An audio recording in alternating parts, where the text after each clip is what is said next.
Au top, cher Camille, je vais faire un petit partage aujourd'hui pour vous parler de l'encre égyptien ou alors la croix de vie ou la croix égyptienne du Nil, clé de vie.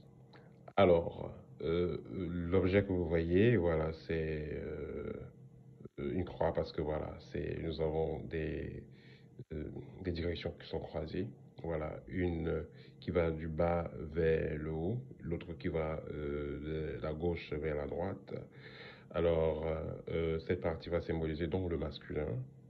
Voilà, la Vierge de l'homme masculin. Ici, ça symbolise le féminin. Voilà, la partie de la création. Voilà, le vagin. Voilà. Et les deux côtés, ça va symboliser donc l'équilibre, l'homme et la femme, ça crée l'équilibre. Voilà, donc c'est une croix vivante, fertile.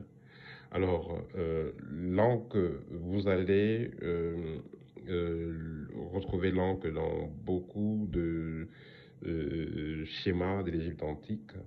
Moi, j'ai vu ça quand moi j'ai visité dans l'Égypte, où j'ai acheté cette encre d'ailleurs. Voilà, c'est en ébène.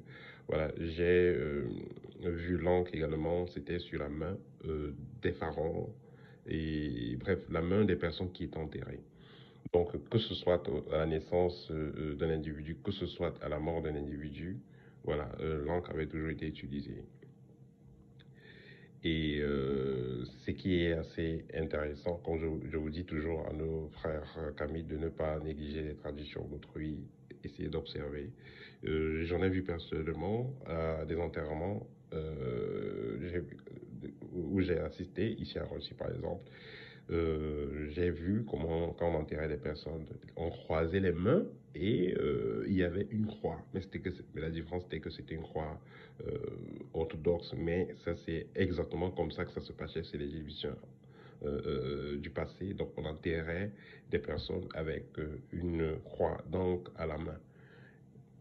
Et la croix d'encre devait les servir donc de clé pour l'au-delà, de façon symbolique.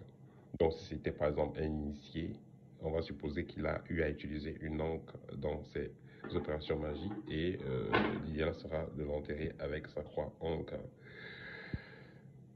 L'encre va donc être utilisée comme outil de protection, outil pour apporter le bonheur, outil pour attirer un certain rayonnement. Cependant, il est important de noter que vous devez choisir le matériau de votre encre en fonction de ce que vous voulez. Par exemple, noir ébène si c'est un encre de protection, encre en couleur argentée si c'est par exemple problème de fertilité et tout ça que vous avez, ou de santé, encre couleur or si c'est par rapport au rayonnement.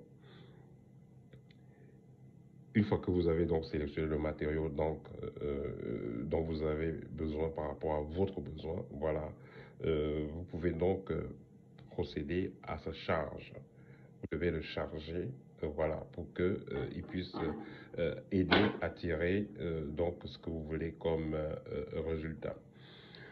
Pour charger l'encre, par exemple, je vais prendre le cas, vous avez un encre, vous voulez qu'il soit utile pour la protection, que vous allez mettre peut-être au votre chevet de lit, peut-être sur votre hôtel rituel, peut-être à l'entrée de votre maison, peut-être dans votre voiture.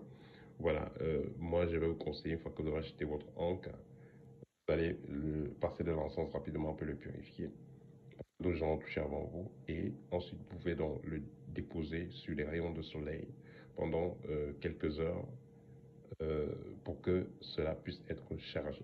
Une fois qu'il est chargé, vraiment, il va vous aider à pouvoir atteindre vos objectifs. Voilà, c'était le partage pour aujourd'hui en ce qui concerne l'encre.